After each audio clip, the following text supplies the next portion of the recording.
It's really just one person against another. You know, there aren't hurdles to jump over or anything like that. It's really just this struggle between two people. The rules of chess are pretty easy to pick up, but of course the problem is, how do you become successful, how do you win? Yeah! You man! Checkmate!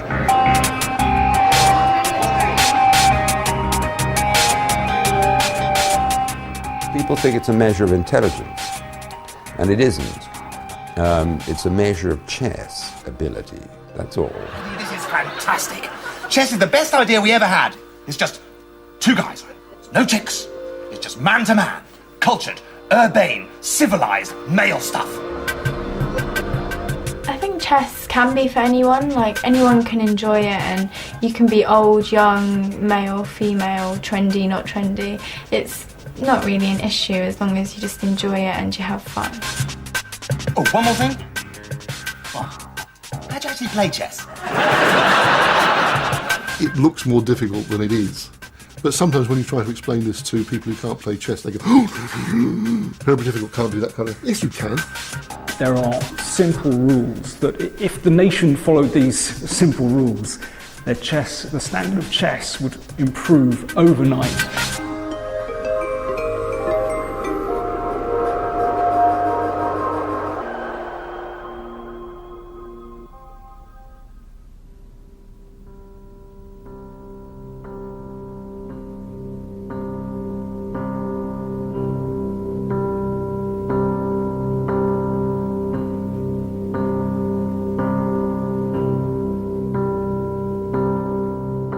Before I start a game, almost an awe-inspiring feeling actually.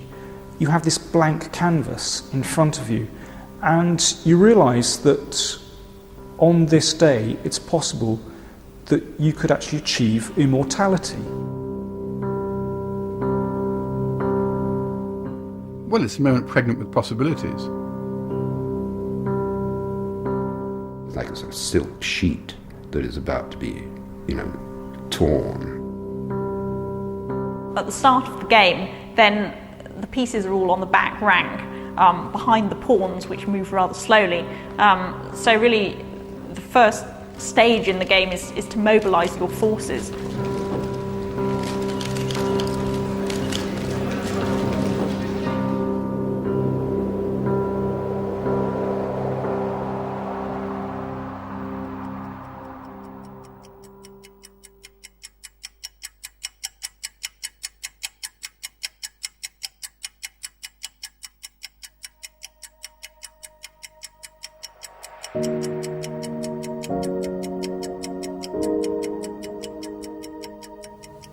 The first white opening move is completely normal. It's called Queen's Pawn Opening, and it places a white pawn bang in the centre of the board, preparing to control the key central squares. So, rule number one, open with the centre pawn, either in two squares in front of your pawn, in front of your queen, or the pawn in front of your king, two squares. That's really important because it's in the centre. The battle in the opening takes place in the centre. If you dominate the centre, you dominate the rest of the board. Don't move pawns up at the side of the board. That's a disaster. There was a famous occasion when David Bronstein, who was one of the best players ever to have lived, and he once thought for 40 minutes before playing his first move. Now, he knew everything you could possibly imagine a chess player could know, but he was fascinated, and he suddenly was seized with the possibilities. And his opponent became more and more irritated because he felt that Bronstein was mocking him. But I don't think he was. He just suddenly thought, but this is such an interesting position. Should I play this? Should I play this? I could do this, I could do that.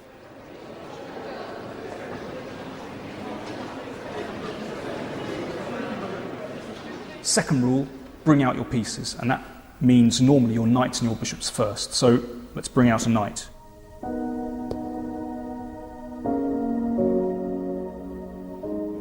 White's third move develops the knight to put pressure on black's central pawn. And now we have a recognised chess opening. It's called the Queen's Gambit.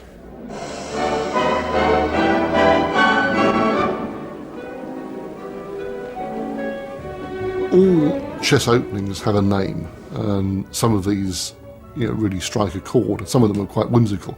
And one of them is called the pterodactyl defence. And the idea is it's got big wings, a long beak, and it swoops down onto the centre and crushes the opponent. You get the Rubinstein variation of the Nimzo-Indian defence. One of the most famous of all variations is called the poisoned pawn variation. There's one called the Roy Lopez, which is named after a Spanish priest. It's often just called the Spanish opening.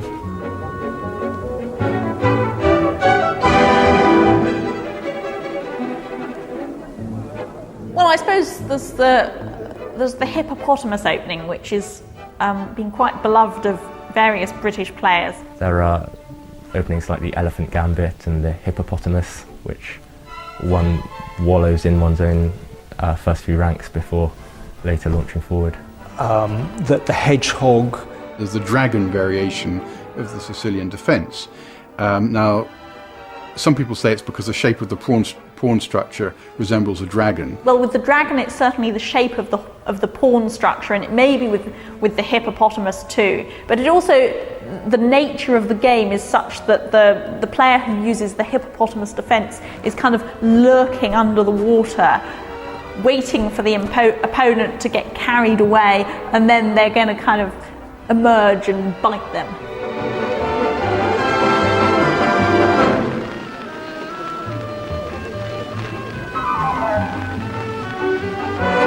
There are hundreds of openings, and some of the names are great. The modern Benoni is always one that really appealed to me. The key thing is dictate the play. Play the game you want to play, rather than the game your opponent wants to play. I wouldn't say I'm the best person for openings, but I can decide when it's a sensible move or not. But I know like the Sicilian and the Benko and the English and all different openings that are most common, but sometimes I do get caught out if there's an opening that I don't know, but then I just look it up and learn from it.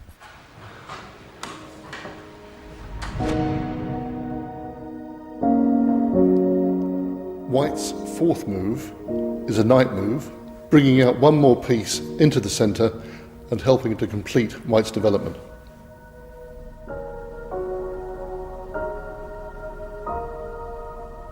Knights are the chess piece that has really captured people's imagination the most, and is perhaps features the most often in descriptions of chess.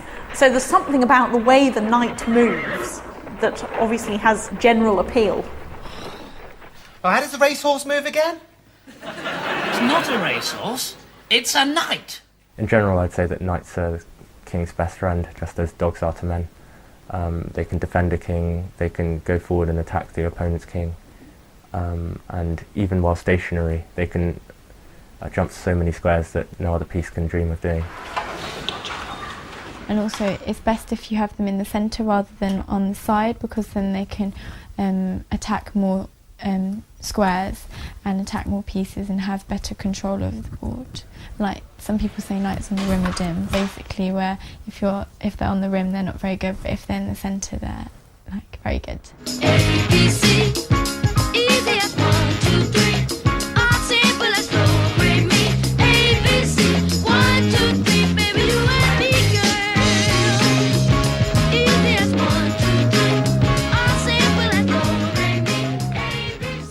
When I was playing serious international chess, I always took great pains not to lose to prodigies. And what I did, the method I adopted, was to play with extreme caution so that I couldn't be sort of held up to ridicule. A 14-year-old English schoolboy spent the afternoon facing across a chessboard the world's number 2 player, the Russian Viktor Korchnoi. He's Nigel Short from Atherton, near Manchester, rated as the best player of his age anywhere. I first spotted Nigel when he was, I think, about 11 or 12 years old in the British Championship of 1977, and he qualified for the championship at a very, very young age. I mean, nowadays, of course, you've got to win the championship when you're 12, otherwise forget it. But then being in the championship at the age of 12 was extraordinary.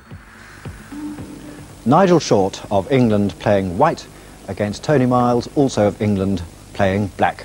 In many ways, a fairy tale final to this year's Master Game tournament. He was a very promising player as a junior, shot through the ranks, and he was always marked out as something special. Yeah, so E8 equals queen. Yes. Well, random move. A4 check. Surely that's desperation. Well, I can take that pawn A4 with my queen. Well, queen takes A4. Yeah, he noticed that. Oh well, good night from me. Congratulations. Please don't make a habit of it, though. One of my Grandmaster colleagues was beaten by an 8-year-old in a tournament a few years ago. Believe me, that was on the front page of the papers next day. Well, it looked like a one-sided contest on paper, a respected chess grandmaster against an 8-year-old boy.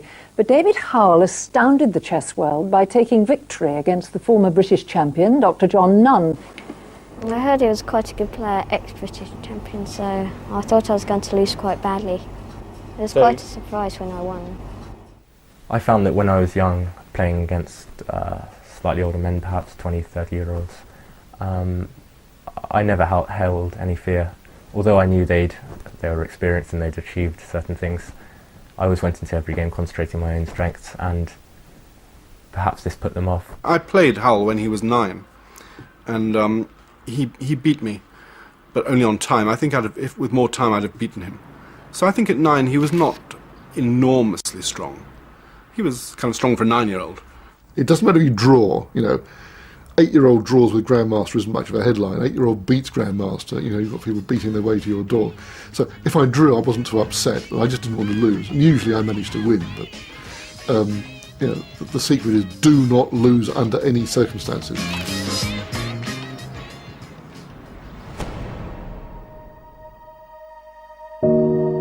White's 7th move is a safety precaution. The most common way for starting players to lose a game of chess is to lose a piece to an attack. Well, the white bishop is attacked and it moves away from the attack. It's as simple as that. One of the classic mistakes that chess players make is to get wrapped up in their own plans and they don't pay attention to what their opponent is up to. So for example here, if black plays the queen here, very nice idea, wants to swoop down with the queen to take the pawn. White just moves the queen over and black thinks, great, he's not stopping me, I'll take the pawn. Then suddenly white swoops across the other side of the board, checking the king, supported by the bishop. The king moves to the side, it's checkmate. If black had been a bit more aware, then of course he could have protected this pawn very easily just by moving the knight over. Everything's completely safe, and then on the next turn black could take one of these pawns with the queen.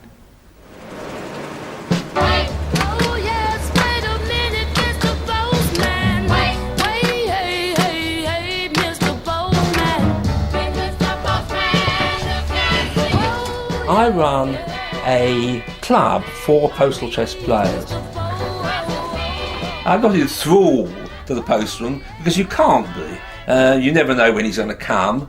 It might be early in the morning, it might be late. So you live your life ordinarily. Perhaps there will be half a dozen items of mail, of which 2 of them might be chess envelopes. Well, then you put the other 4 aside and you look at the 2. And after a number of years of experience, you will remember, oh, that's Mr. So-and-so's game, I know what the position was there. That's Mr. So-and-so's game, I know what the position was there.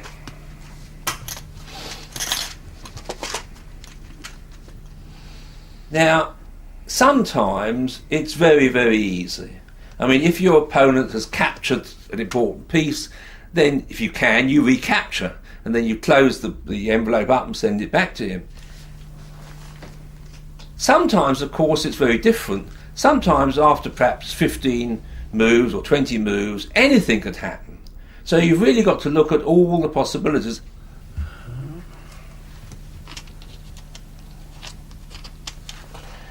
Once I've decided on my moves against, for example, my friend Mike Collins, I fold over the card, making sure that I've written the move down, because that's easy to forget. And I put it in the window envelope, making sure that Mike Collins' address shows through the window, and then I stick the stamp on and I go out to the post box and post it. And that's my moves completed. for the time being.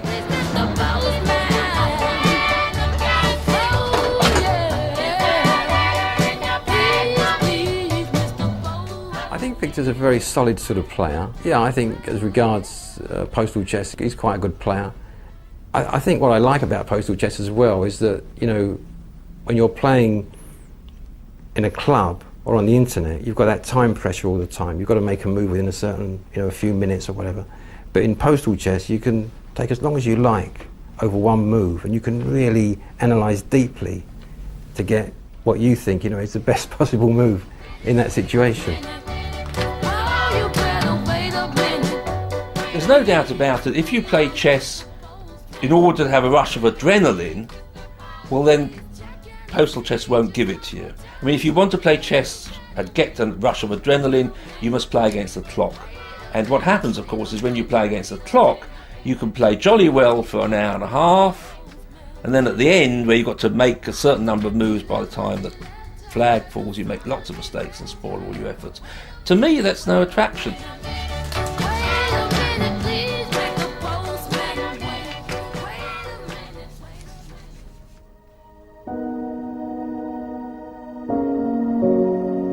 First exchange of pieces. Black captures a pawn, but white is going to recapture. White's ninth move is a recapture of the lost pawn with the bishop. White has no choice. He must maintain the material balance. Checkmate's easier if you've got more men on the board. And for example, if you're playing football and two of your opponent's team commit fouls and get sent off, and you've got 11 guys, they've only got 9, the chances of your winning increase because you've got more men, more resources on the playing field or the board. So winning pieces is a very traditional way of winning the game. Yeah, one should, in general, only exchange pieces if you have an advantage, or if it will bring you an advantage, or if it will lessen the burden of defence, really. It's always good to exchange a passive defensive piece for perhaps an opponent's more actively placed piece. So here, for example, it would be terrible if you played rook takes knight, because you lose your rook. Rook is worth 5 points, and a knight is worth 3. Now, to remember easily just how much each of the pieces is worth, it's sensible to count the pawn, which is the weakest piece, until it actually gets to the end of the board. But early on, it's the weakest piece on the board. So you count a pawn as worth just 1 point. Then bishop and knight are worth about 3 each. A rook is worth about 5, and a queen 9. And even if you lose just one pawn, if you don't have some compensating advantage, like, you know, more space or an attack or something, that can be quite fatal. I lost the pawn in the game that I lost, and then that meant that I was unequally matched against him, and so he had the advantage, because in the endgame, because the pawns promote to anything you want, it meant that he had more pawns than me, and so he had a better advantage of promoting the pawn. Two of the world's top chess players are in London for a tournament which aims to bring a touch of show business to the game of chess. Nigel Short, Britain's leading grandmaster, and Russia's world champion Garry Kasparov are playing a rapid version of chess at the London Hippodrome. The organisers hope it'll catch on with TV audiences in the same way as snooker.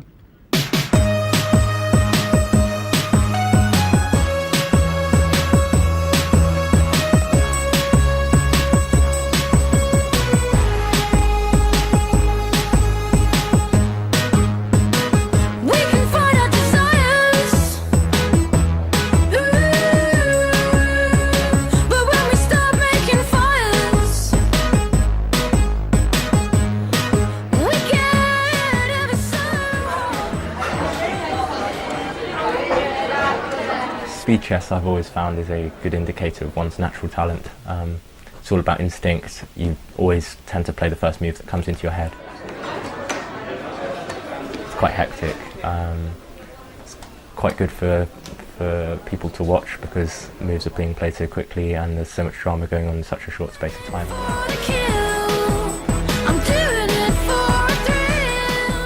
Because this is a 3-minute game. So we have to play fast? Yeah, we have to play very fast.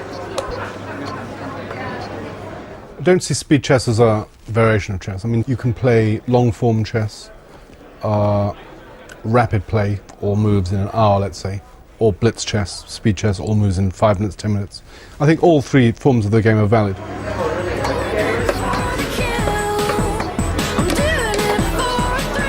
It's not a gimmick.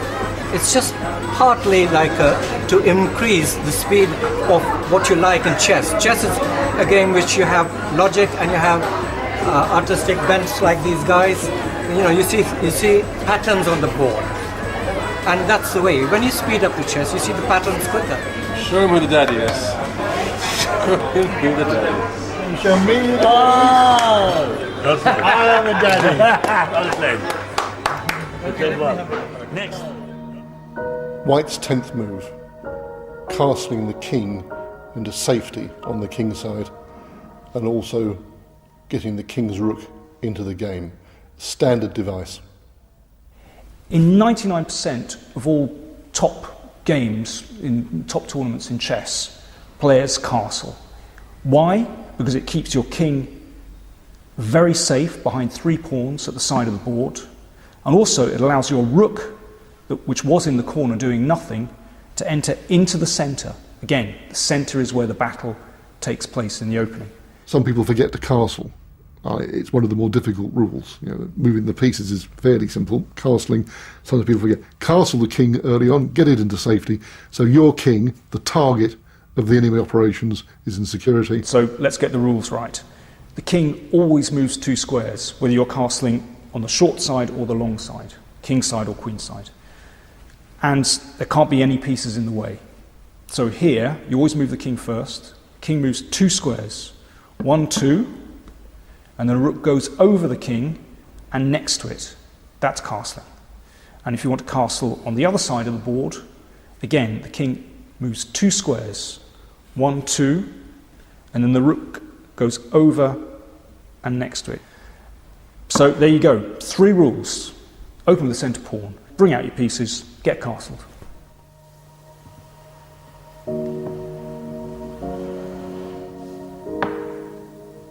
White makes a very aggressive 12th move, advancing his central pawn into black's half of the board. And I think we can say safely now that we've exited the opening stage and we're now firmly in the middle game.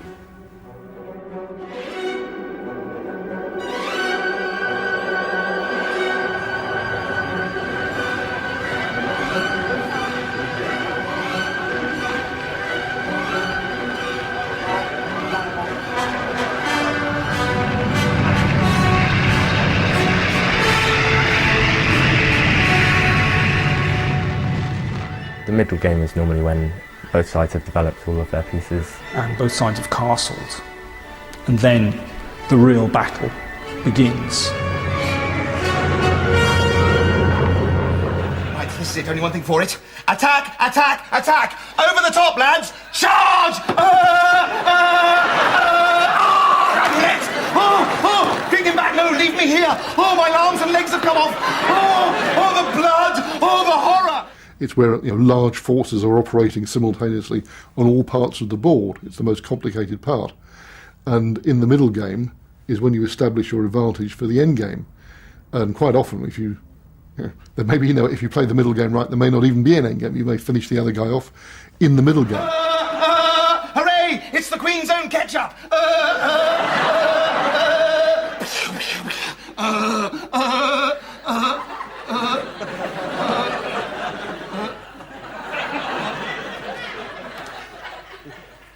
Once the forces are mobilised and the players are trying to think of plans and outwit one another, and it's a question of who can come up with a stronger plan or who can come up with a plan that the opponent doesn't anticipate or doesn't react to appropriately.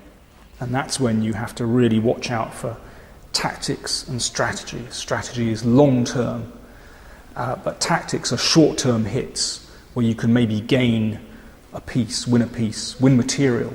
So it's all about material chess. So here, there is a very nice way of actually winning a piece here for white. And this is a typical tactic called a pin. If this knight moves, then the rook will be able to take the queen, and that's obviously good news. The queen is the most powerful piece on the board. So the knight doesn't want to move. However, we can actually attack the knight, either forcing it to move, or, well, in this case, you'd never give your queen away. But it means that white will win a piece. And this is called a pin. We say the knight is pinned to the queen. Next turn, we can simply play pawn takes knight.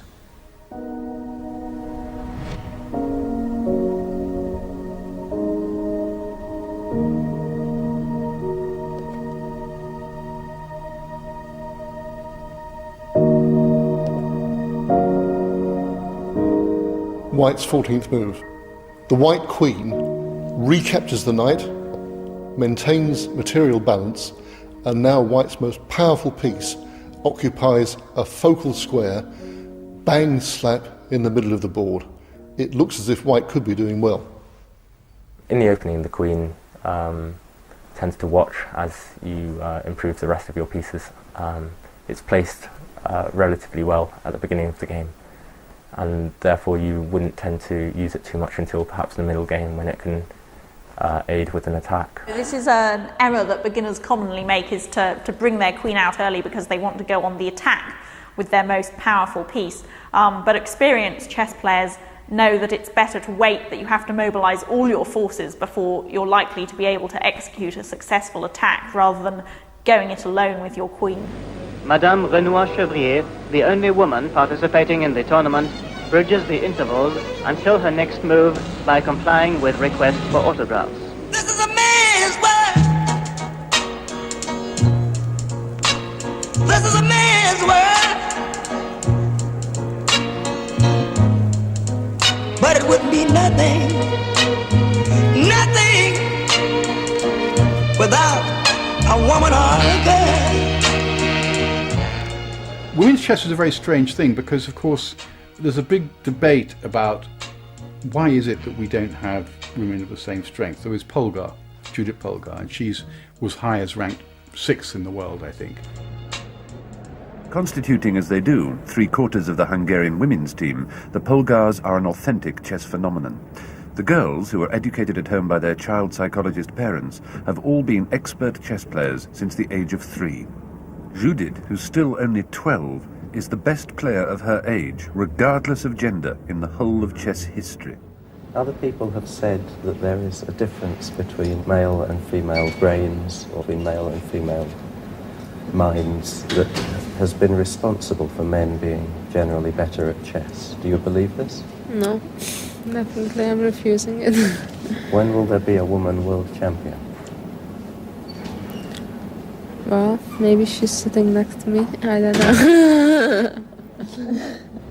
Well, I mean, the issue of the gender divide in chess, it's a very complicated question, and it's something that people have argued about, continue to argue about a great deal. But I think personally, to me, it was quite important. Certainly I feel I benefited a lot from being able to play in women's only tournaments. Just in terms of, I suppose, getting the rewards of winning. Now, people argue that women in general, and I suppose myself in particular, would have hypothetically been a stronger player had such tournaments not existed, because the bar would have been raised higher. My own view of the matter is that there is no mental or physiological reason why women should not be as good as men. But there is a lack of interest, because very few women play chess. Relatively few women want to, if you like, spend their lives grasping wordlessly in some bottomless pit for something, which is what chess is about. I don't think that women have the same urge to win as a lot of men do. I mean, after all, a lot of men play chess for the satisfaction of victory. And women aren't like that. I mean, they're more social beings.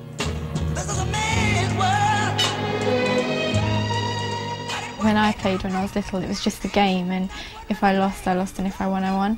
But I think the more I grew up, the more I wanted to beat my opponent and humiliate them and just have the image of a really aggressive player. So then when I come up against people, I already have that mental advantage over them. He's lost! The fact that just more boys play doesn't mean that boys are better than girls, because most of the time you see the girls on the top boards playing against the boys. But on the whole, I think that girls can give the boys a good run for their money and even take the money, in matter of speaking.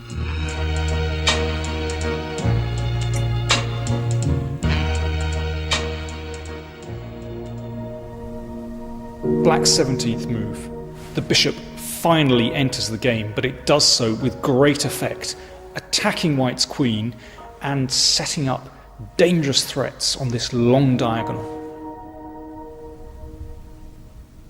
A skewer is rather similar to a pin in that two pieces are lined up together, and that gives you the opportunity to win one of the pieces. Or here's the skewer, or the kebab, as we say in coffee house chess. So the bishop moves here. You can see they're on the same line as the bishop. Now, when it's a skewer, the stronger piece is ahead of the other piece, and that's the queen is the one we're going to win. So the bishop checks the king. In chess, if you're in check, you must get out of check immediately. King moves to the side, and we capture the queen. That's the skewer. How about this? If you've ever played chess, it's about to get rather physical. The game has been given a new lease of life in the boxing ring. Let's get ready for chess boxing!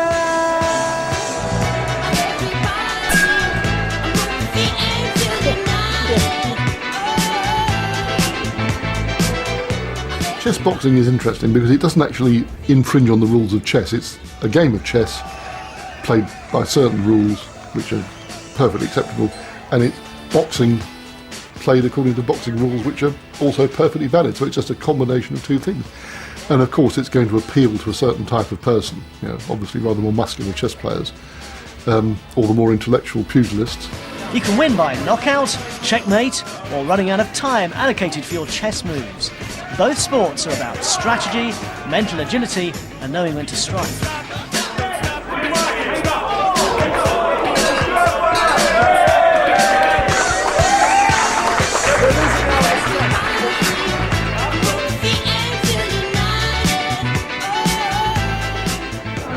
The sport in London now has funding to develop community chess boxing in inner cities, and this will help it strive to the rest of the UK. And already it has an avid following. Now, I want you to hit it like that. Left, right.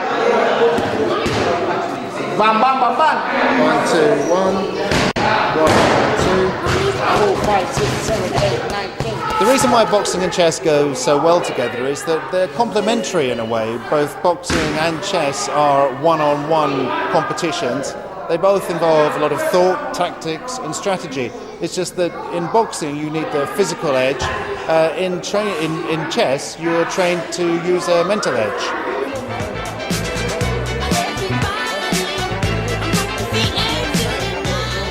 Me personally, I find the boxing easier because I'm more of a physical person. But as I haven't played chess before, although I've learned now, I do find it quite difficult because after a few knocks around the body, you're not too conscious, so you need to be able to take that into consideration and be able to adapt. Hello. Yesterday it was those meaty skewers, and today we're staying in the kitchen for forks. Knights are good for forks and good for tricking out your opponent and occupying central spaces on the board. It kind of swoops out of the air, lands on a square and attacks three things at once, which most other pieces can't do. So you've got to watch out for knight forks. They're called knight forks. A fork is when one piece attacks two pieces at the same time. So here, for example, the knight moves in, checking the king and attacking the queen at the same time. So the king has to move away, and then the knight can take the queen. So the fork is a kind of double attack, and there are various ways you can do this. I mean, that was one with a knight. You could also do it with a queen. For example, here, let's get an enemy rook there. So here you can attack both king and rook at the same time by playing your queen forward. Very powerful piece because it's looking at two pieces on opposite sides of the board. So the queen moves forward. It's a fork because it's checking the king and attacking the rook at the same time. So the king must move out of check, and then the queen takes the rook. So you've won a piece. White's 18th, the powerfully placed central queen takes black's knight. Looks like white's taken a piece for nothing. Black's 18th move, the bishop slices across the board, capturing a knight and threatening checkmate and threatening white's queen. It looks like white is in deep trouble. Get out of that one, Rommel.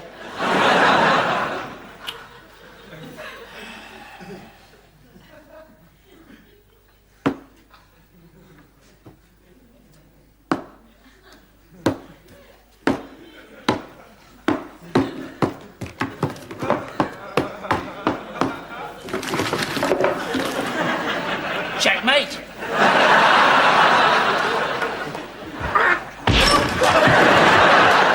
There have definitely been punch-ups and major insult sessions and refusal to shake hands, people kicking each other under the table. I mean, there's been all sorts of stuff like this. In every respect, chess is peddling comparisons with the most brutal of sports. I like to think of chess as being mental boxing. The boxing parallels extend to the ritual pre-fight insult. These two men have deliberately publicised a deep dislike for each other, their business partnership notwithstanding.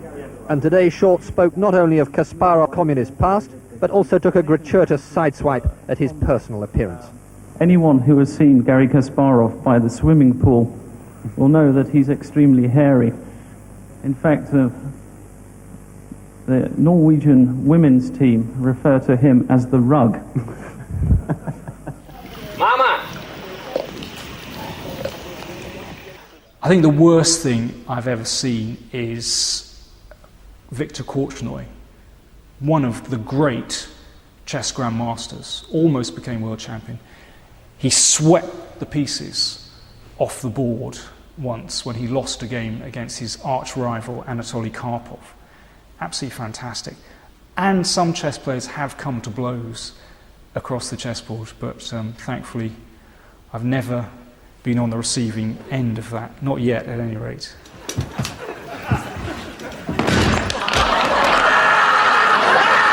In junior chess, it's more a few tears and a few tantrums, but it is quite surprising when the grandmasters and international masters have a little argument at the board, because they're meant to be really good sports by then, because they've been doing it for years now.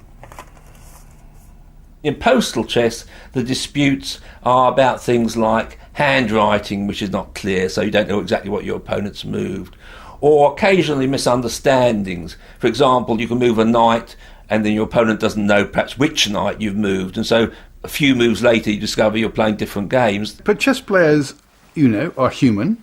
Chess players have emotions. Chess players experience anger. Chess players are very competitive.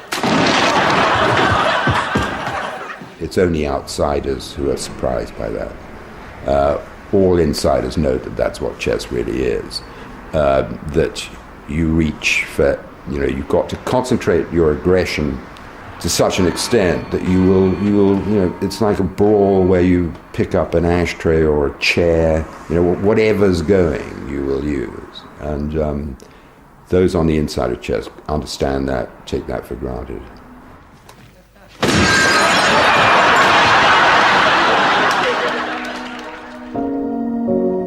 White's 19th move. The white queen has to retreat, and it's the only square to go to, because black was threatening. Queen takes pawn in front of the white king, checkmate, and the queen has to defend that pawn.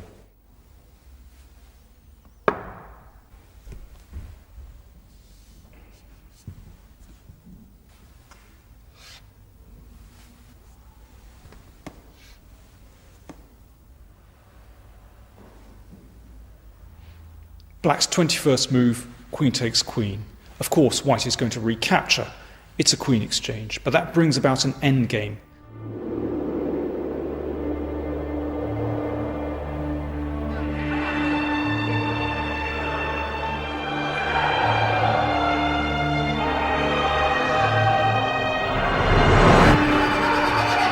The endgame isn't the end of the game. I mean, the end of the game, I said, can come even in the opening or the middle game, but the end game, technically, usually queens will have been exchanged. Certainly most of the pieces exchanged. If there are more than 2 or 3 pieces on the board each, then it's not an endgame, it's still a middle game.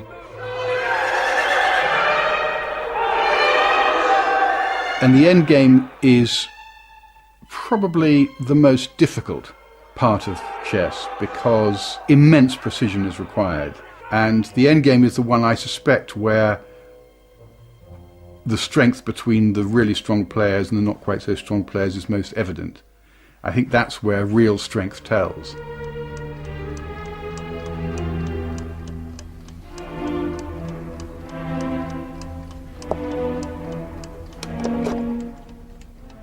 In the endgame, what you're trying to do is get one of your pawns across to the other side of the board to get a new queen, because it's only with a new queen that you can get checkmate. Right, well, we've seen all the pieces now. We've got the pawns, which we've kept on saying look like simple, innocent little pieces you can throw away with gay abandon all through the game. You absolutely cannot do any such thing. You want to preserve them with great care and tender, loving attention. Pawns can be boring sometimes, but they're actually quite important for defending and keeping your central structure. Don't underestimate the pawn. A great French 18th century chess player called Philidor said the pawn is the soul of chess. And don't just give away the pawns randomly, because in the end game, believe me, you're going to need those pawns because they can become queens. Black's 22nd move, the pawn advances, attacking the bishop, and this sets up a beautiful pawn chain. This pawn majority is hopefully going to decide the game in Black's favour. Queen to knight 6. There? Affirmative.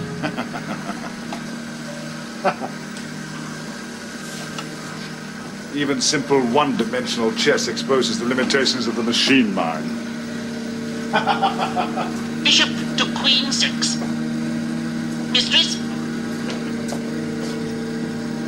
There? Affirmative. Check, master. What? Machine mind computes mate in 6 moves. Rubbish!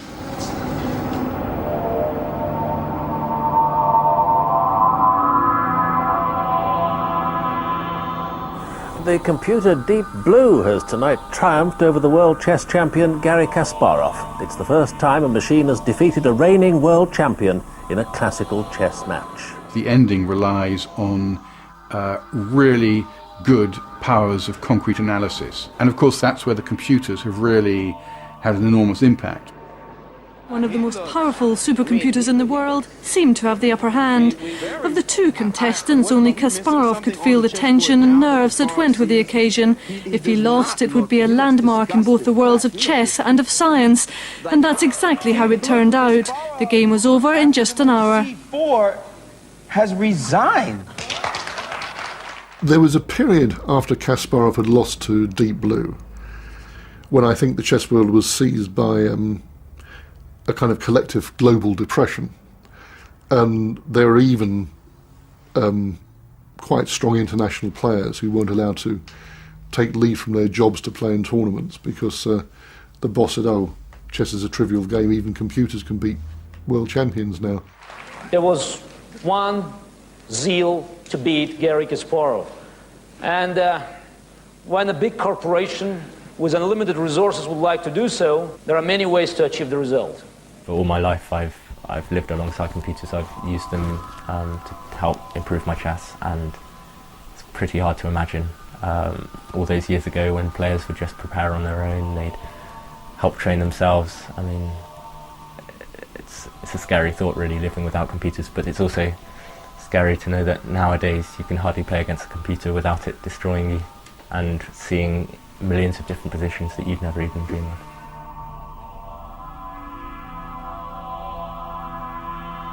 I talked to a grandmaster who'd just been beaten by a machine, and I had a chess machine that I would play on level 1, and it was a monster on level 1. And this grandmaster said it's like having a wall come at you. The program has, obviously take control of the center, and it just doesn't make mistakes. It doesn't make any weak moves at all. Everything is as sharp as it possibly can be. Actually, something else has happened. Computers have shown chess players that the possibilities on the board are infinite.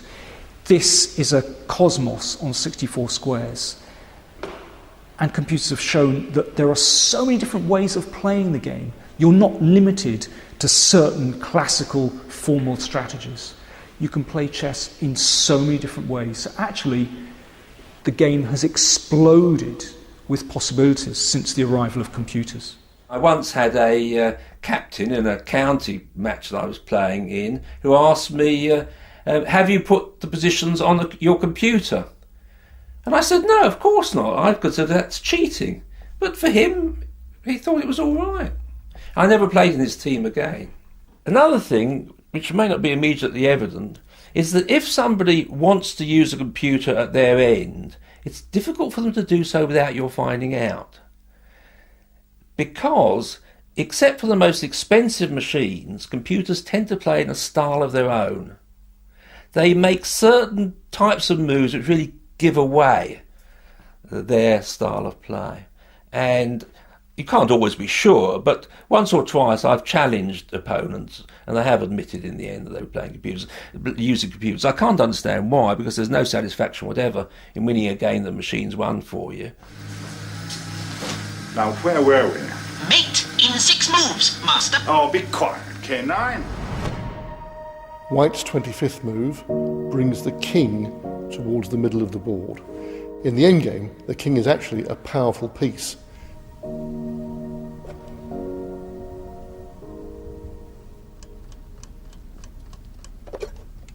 Chess is about attacking the king, but in the endgame then that's not kind of the top priority anymore, because kings, a lot of the pieces have been exchanged off.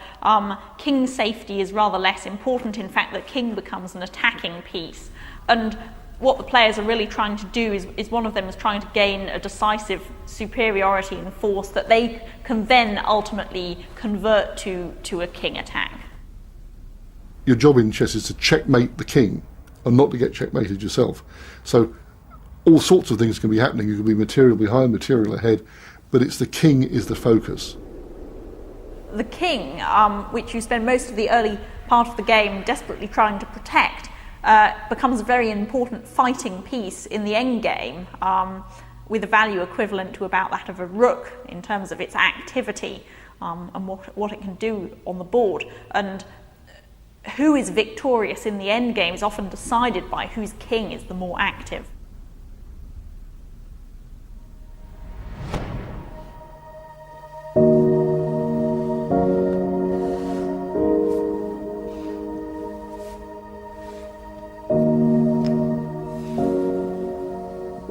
Black's 37th move. The king recaptures the pawn and threatens to take White's remaining pawn on that side of the board.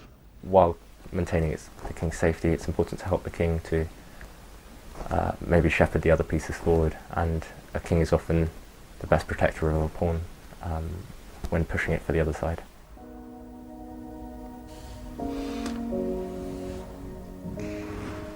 Black's 38th move, the king captures the pawn.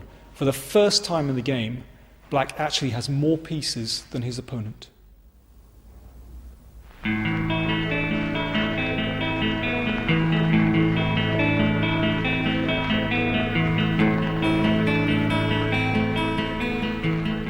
To get really involved in chess, you've got to be peculiar in some respect. I mean, the public knows this.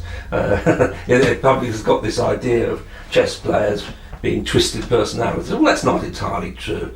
But I belong to clubs where I thought to myself, are there any normal people here? Bognor Regis and the 13th International Chess Congress. The scene of a crime. It's not the crime of the century, but it's one that's been taking place every year for the last 5 years. Here's an ordinary chess set, but it's got 2 pieces missing. They're the Black Knights, and here they are with their heads gone. Have you ever known anything like this before, the headless knights? It's a staggering thing. I've never seen anything like it before in all my life, and it's quite upsetting. Have you sought out medical opinion or psychiatric opinion? Yes, I have. I've had a word with a doctor who is engaged in the main event. And he told me that he's met each one of the players in the main event and found that they are all perfectly normal people, and the only abnormalities are the usual ones that you find among chess players. Certainly, said the doctor, there are no psychopaths here. You do get some people who really, really concentrate on chess and they exclude themselves from like social activities as well, and then you get the people who sit there with the stereotypical image with the anoraks and the big cartons of milk.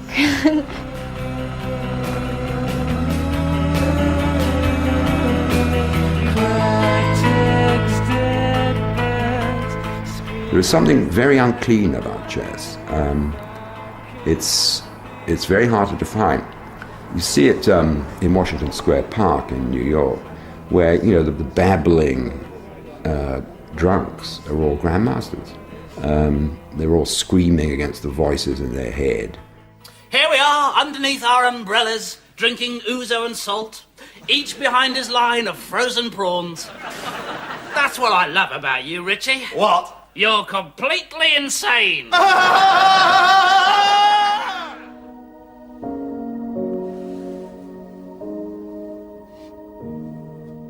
So in the endgame, the basics you need to know are, you're trying to get a pawn to the other side of the board to get a new queen. Use your king, and you have to know the basic checkmates, like king and queen against king. You must know how to checkmate with king and queen against a lone king. A bit more difficult, king and rook against king. Also, one ought to know that. And there's one to start with. A simple one, checkmating with queen and rook against king. And what you're aiming for is the classic lawnmower checkmate, or the double-barreled shotgun checkmate, is when the rook or the queen comes down with these two beams across to the king, trapped at the side of the board. That's the classic double-barrel shotgun checkmate, because the king has no escape from the line of the queen and rook.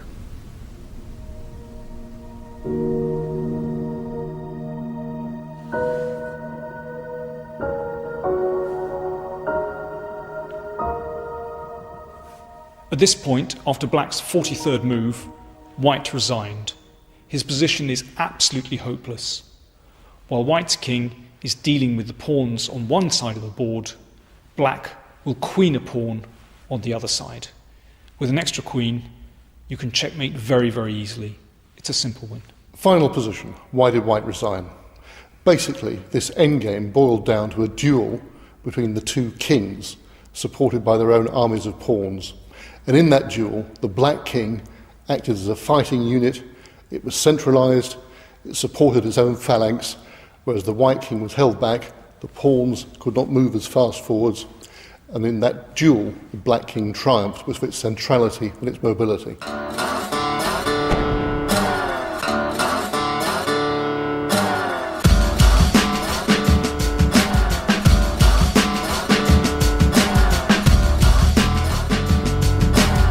Coping with defeat can be very difficult. My last match against John Spielman, I almost let this get to me, and I simply couldn't get out of bed at all that day, because then I would have to think, and this would be terrible. Then I would be reminded that I was losing this match.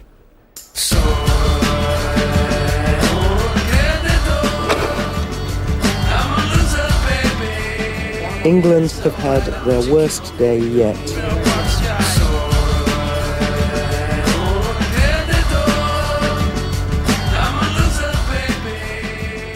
In order to excel at chess perhaps later on, you've got to be prepared to lose and lose and lose. Now this is very, very hard for youngsters who like a bit of success. They go home and tell Mum I won tonight.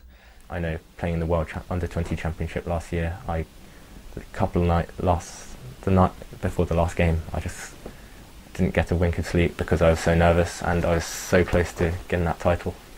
And of course, I mean, I didn't unfortunately make it, but just that pressure, it just tipped me over the edge, and for a while I just didn't want to look at another chessboard. Yo, bring it on down. Yeah, I mean, we probably played 30 or 40 games tonight, so you won't feel too bad if you lose one or two. But if you're in a tournament and you lose a game, which might be a crucial game, so the last round or the penultimate round, it takes you days to recover from that, literally. It's good to hate losing, I think. But equally, it's not good to give up because you hate losing. You have to ask yourself why you lose. Every game you play is important to your chess development. You don't always learn by winning games. Actually, the games I've lost, I've often learnt more from, because you go back to the drawing board, your analysis board, away from the tournament, and you repair your ideas. You're forced to be creative because you can't go on losing the same game. You've also got to have, to some extent, a thick skin. Because if you suffer, it really makes you suffer to lose, and you feel humiliated, as many of us do. I'm afraid you probably will never succeed, because you've got to be prepared to work at it.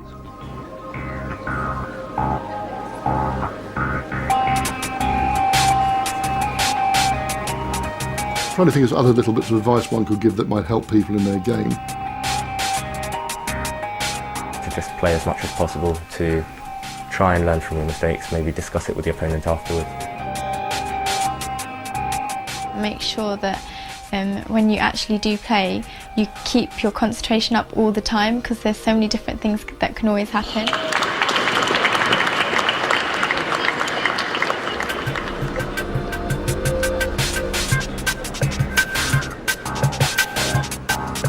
And the other slightly unorthodox piece of advice is that, if it's possible, give check whenever you can.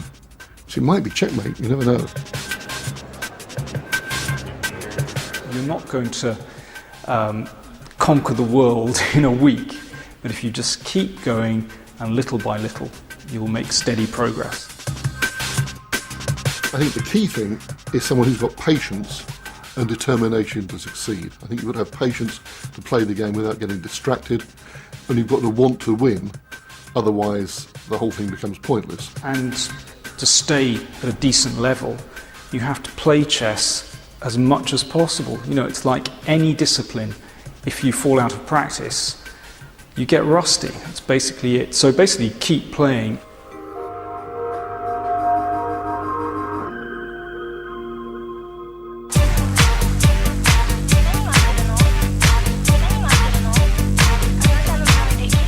Oh God, that was stupid.